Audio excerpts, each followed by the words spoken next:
Balik lagi di Hitam Putih, saya mau ngobrol sama Hana dulu, permisi dulu sama Om Indro ya, yang tua permisi dulu. Ya kan harus matur nuwun gitu loh. Biar bisa ngobrol sama yang muda. Gitu. Oh, ya. Kenapa mesti umur sih? Iya ya. Gak tahu orang lebih tua lebih banyak santannya kan? Nah itu dia Om, ngomong-ngomong santan, nah ini saya mau bicara tentang Hana nih yang punya hobi kuliner katanya. Iya, Terus banget. suka pada satu makanan tertentu. Suka banget sama mie. Sama? Mie. Mie. Ya, noodles, you know noodles? Iya, iya, Mie.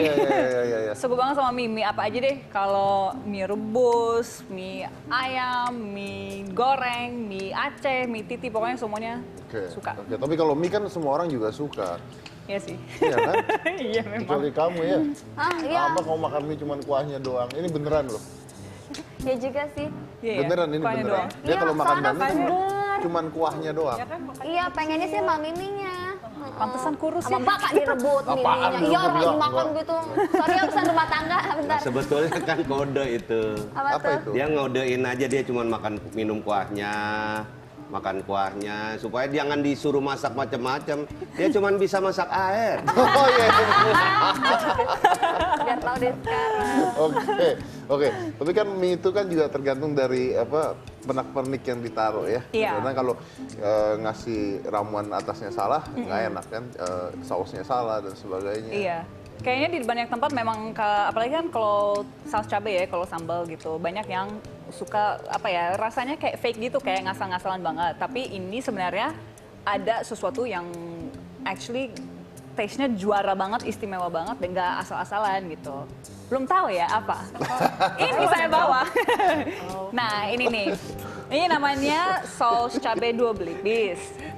Jadi ini sebenarnya selain enak banget, ini kan kalau dari saus cabai yang ini, rasa cabai dan bawangnya kerasa banget. Beda dengan saus-saus lain deh. Dan mereka juga punya saus, nih, dua belibis saus tomat. Nah kalau tomatnya dibuat dari tomat yang segar. Jadi it's really fresh. Dan kalau rasa antara asam dan manisnya dapet banget.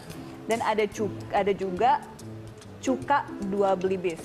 Kan kalau makan mie sama bakso gitu kan enaknya pakai saus cabai sama cuka kan. Betul. Udah mendingan coba ini aja karena pokoknya kalau pakai ini semuanya jadi istimewa pasti enak banget. Dan kalau makanya harus coba nih. Saya harus coba. Sofi coba. juga kayaknya gitu. Dari tadi dia Iya. ketawa terus tuh kayaknya seneng gitu. Ya udah, ini bawa pulang aja semuanya kita bagi-bagi gitu. She looks so happy today gitu. Yeah, I think she's very happy today. You know why you should be even more happy? Karena ini dapat sachetnya dan botolnya juga, jadi praktis. Dan selain itu, iya. Apa sih ketawa terus? Jadi selain praktis karena ada sachetnya, ada botolnya juga, dia juga halal. Dan sebenarnya kalau mau tahu lebih banyak, mendingan follow social media mereka aja. Karena di situ ada banyak tips dengan ada banyak recipes gitu, ada banyak rekomendasi tempat makan yang enak. Bisa di follow Facebooknya saus cabai dua belibis dan Instagram dan Twitternya dua belibis. Dan nanti habis ini akan ada quiz, jadi mendingan di follow aja, kali aja dapat hadiah. Oke, baik. Berarti ntar saya beli, saya follow. Ya, follow dong. Ikut quiz juga dong. Ikut quiz juga? Iya. Ada quiznya juga? Ada. Oh, ada quiznya juga? Iya. Sekarang ada quiz sekarang?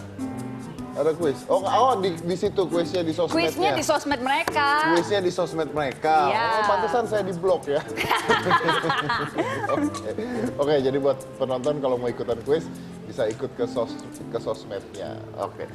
Sekarang saya mau nanya mas semuanya nih. Kalau pedoman hidup, nah ini pertanyaan karena tidak ada pertanyaan lain sebenarnya. Loh benar ini, tapi harus memberikan inspirasi buat penonton. Gitu, kan? Jadi kalau pedoman hidup satu persatu dari Hana dulu. Saya sih gimana ya? Saya berusaha untuk jalanin hidup dengan niat yang tulus, yang baik, tidak ngejudge orang dari seksualitinya, dari sukunya, dari agamanya. Pokoknya kita semua manusia, kita semua sama, jangan saling ngejudge karena nggak ada yang lebih baik. Maksudnya nggak ada yang lebih special daripada, there's no suku, there's no agama, there's no sexual orientation yang lebih special daripada yang lain sih menurut gue. Jadi ya udah, kita manusia, kita saling menjaga dan saling baik aja deh. jangan ngejudge orang lain, itu sih Oke. my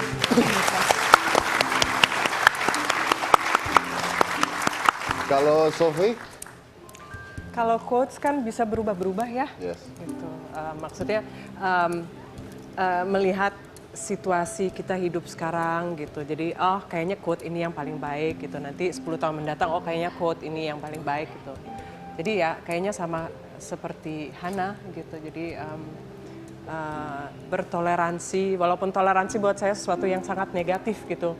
Karena kalau kita menerima semua dengan apa adanya, udah nggak perlu toleransi juga. Benar. Gitu. Jadi terima semua apa adanya dengan cinta, dengan kasih gitu. Jadi menurut saya dunia ini akan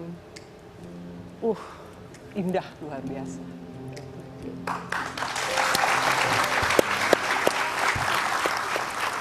Mendengar dari Mas Indro. Padahal dari tadi Mas Indro ngomongnya asik. Menurut pengalaman hidup Om, Iya. Quote Aku tahu quotes-nya Om Indro. Tertawalah sebelumnya tertawa itu dilarang. itu zaman dulu. Iya itu kalau Nggak, ada dan di lagi film itu drama, aja salah. Tertawalah sebelumnya tertawa itu dilarang. sebelumnya. Sebelum. Oh, tertawa sebelum tertawa dilarang. Iya. Iya dulu kan kalau Itu dulu itu warkop. warkop. Jangan-jangan quotes bentar kan- lagi tertawa juga dilarang ya? Nah, bentar Jangan-jangan lagi. nih, Iya kan bentar sekarang lagi semua nih. dijadiin undang-undang. Takutnya Iya. ya, Makanya jangan tertawa, cepetan sebentar nih, lagi sebelum tertawa. dilarang nih. lama-lama kita muka kita juga di blur semuanya. Kalau quote kan banyak ya. Quote kan pasti punya banyak. Salah satunya kalau aku yang selalu aku pegang. Itu dari keluarga aku, dari orang tua aku. Kejujuran adalah sebuah kehormatan. Jadi ketika kita tidak jujur, Kejujuran adalah sebuah maka kehormatan. kita nggak patut dihormati sama sekali. Benar. Oke. Ini Mongol nih, Mongol. Nah, tadi kan Hana tadi udah bilang ya, lama-lama muka di blur gitu ya. Ya. Paling Patu Pancoran juga di blur besok. Quote, Mongol ditanya suatu quote. Iya. Kuat nggak? Kalau nggak kuat udah nggak usah.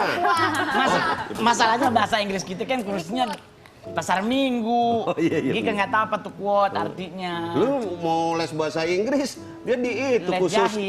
kursus nyetir. Nggak bisa. Ih, jadi yang penting Mongol sih lakukan segala sesuatu dengan sempurna maka hasilnya itu akan sempurna. Oke.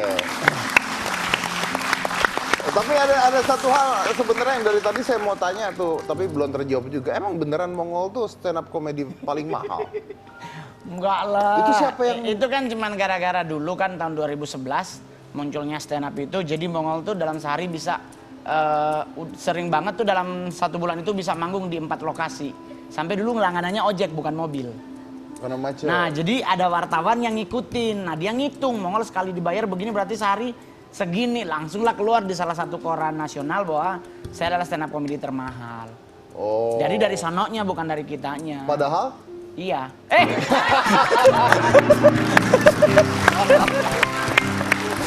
gak apa-apa ya, bangga tuh ya. Iyalah, senang Ya aku. muka Iya. seperti ini mau gimana lagi, ya udahlah dihantem aja. Mau manggung di ujung kulon gua, Mongol pernah stand up di tempat yang nggak ada sinyal HP di Pulau Pecang. Ngadepnya buat badak semua di situ. Makanya dia sebetulnya nggak perlu kata blur segala nggak apa-apa ya. Muka lo di blur nggak apa-apa ya. Emang udah begini sih. Paling juga kalau main Nggak sinetron. apa-apa asal suaranya nggak ditutup aja dia nggak apa-apa. Di blur seluruh badan juga pokoknya suaranya keluar aja. Iya kan? Iya deh, terserah deh ya. Terserah sama yang itu aja deh gua pasrah. Oke, baik. Saya tutup acaranya. Terima kasih semuanya udah hadir di Hitam Putih. Thank you semuanya. Mongol, terima kasih Mongol. Om, terima kasih. Sophie, Hana, terima kasih semuanya. Tadi kita bicara juga tentang ya adanya aturan baru ya, aturan baru tentang apa yang boleh, apa yang tidak dan sebagainya. Tapi ya balik-balik lagi ya bagaimana kita menanggapinya lah. Karena kan setiap manusia pasti beda-beda. Yang pasti kalau ada sesuatu yang dilarang, kalau saya berpikir positifnya, kalau ada sesuatu yang dilarang, mudah-mudahan yang dilarang itu tidak menjadi sebuah pengikat gitu ya. Tapi yang dilarang itu membuat orang-orang ini bisa berkreatif lebih lah dengan cara yang berbeda. Ya kan kalau tidak bisa harusnya kita lebih berkreasi dengan cara yang lain. Gitu. Mudah-mudahan seperti itu. Toh tidak bisa juga dirubah kalau sudah undang-undang. Ya kan? Why not? Revolusi kali. Tapi intinya adalah mungkin kita harus mengajarkan anak-anak kita bagaimana cara berpikir. Jadi mereka tahu ketika mereka lihat sebuah tayangan, mungkin mereka tahu bagaimana cara berpikir dalam melihat sebuah tayangan. Karena itu juga yang saya ajarkan anak saya. Anak saya bebas nonton tayangan apa aja sebenarnya. Tapi kita mendampingi dia untuk memberitahukan dia apa yang baik, apa yang tidak. Karena nggak bisa tuh melarang seorang anak nonton ini nonton itu, apalagi zaman sekarang nggak nonton TV buka YouTube gitu. Iya, betul. Ya nggak ada bedanya gitu. Betul. Dan Iya, benar. itu bisa lebih parah dibandingkan TV. Jadi mungkin kita orang tua, keluarga dan sebagainya yang harus mengajarkan, mengedukasi anak kita. Dan gitu biasanya yang sebenarnya. dilarang itu yang dicari. Yang dilarang itu udah dicari. Satu karakter manusia Semakin yang dilarang semakin dicari ya. Semakin dilarang semakin dicari. Semakin dicari Sama gitu sekarang marijuana itu kan dilegalkan di California. Sejak dilegalkan, pengguna marijuana itu turun drastis katanya. Karena dilegalkan. Karena dilegalkan. Jadi kayaknya karena legal jadi orang udah legal nggak seru gitu. Jadi penggunanya Saya jadi boleh ikutan komentar nggak? Boleh, boleh. Saya nggak ngerti yang di luar. Saya hanya ngerti yang di sini. Kita itu negara hukum, Pak. Tapi celakanya hukum itu tidak tegak sama sekali. Itu aja sih sebenarnya. Kita undang-undang banyak, semua diundang-undangkan. Tapi apakah itu tegak semuanya? Tidak juga. Itu bukti bahwa sebetulnya kita nggak punya persepsi yang sama terhadap itu. Oke. Itu aja sih sebetulnya. Jadi kalau mau bikin undang-undang, mikir dulu lah gitu. Hukum kita memangnya tegak. Gitu. Memang semua pengendara motor itu punya SIM. Memang SIM itu sulit didapat. Enggak kan? Sekarang udah mau dibikin lagi SIM C1, Khusus C2. ya, C1, C2. Yang lama aja mereka nggak punya SIM, gitu kan? Jadi itu aja kalau menurut saya. Kita ini negara hukum, tapi kita patut pikirkan adalah apakah hukum di negeri kita tegak? Apakah sama tajamnya ke atas dan ke bawah? Oke, Itu jadi aja. kalaupun mau ada hukum harus ditegakkan semuanya sama rata ya? Iya. Of course. Tegakkan dulu yang sudah ada, tegakkan dulu. Baru bikin undang-undang yang lain kalau menurut saya itu ya. Baru sah undang-undang yang baru. Ini saya orang bodoh loh ya, rakyat biasa ya. Oke, baik. Terima kasih semuanya. Saya harus tutup, waktunya sudah selesai. Tapi intinya begitu ya. Saya akan melihat sebagai sisi orang tua yang mengajarkan anaknya. So, I think we must teach our children what to talk, how to think. Oke? How to think, not what to think. It's different. Saya dari Komisi Cika Jessica, inilah Hitam Putih.